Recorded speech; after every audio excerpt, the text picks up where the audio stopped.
Hey guys, இன்றைக்கி Tuesday vlog தான் நம்ம பார்க்க போகிறோம். காலையில் எழுந்திரிச்சு இருக்கிற வேலையெல்லாம் பார்த்துட்டு வீட்டை பெருக்கி நம்ம மாப் போட்டு க்ளீன் பண்ணிவிட்டு அதுக்கப்புறம் காலைல பிரேக்ஃபாஸ்ட் நான் ஒன்றுமே பண்ணல. முட்டை இருந்தது, அதை வச்சு தான் நான் வந்து பொடி மாஸ் பண்ணி சாப்பிட்டுட்டு நாங்கள் குன்றத்தூர் கிளம்பிட்டோம் மீன் வாங்கலான்னு சொல்லிவிட்டு. என்ன மீனுன்னு பார்த்தீங்கன்னா ஏரி மீன் தான். பாருங்கள், எல்லாமே உயிரோடவே இருக்குது. அப்படியே நாங்கள் ஒரு 4 கேஜிஸ் அந்த மாதிரி வாங்கினோம். பர் கேஜிஸ் வந்து 100 ருபீஸ்.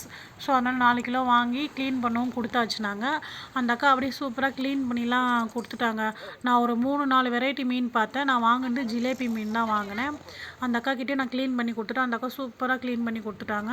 அதுக்கப்புறம் பார்த்திங்கன்னா சில மீன்லாம் வந்து அப்படியே அமைதியாக பாவமாக படுத்துட்டுருக்கு பாருங்களேன். பிளாக்காக இருந்தது. பேர் கூட எனக்கு சரியாக தெரியல.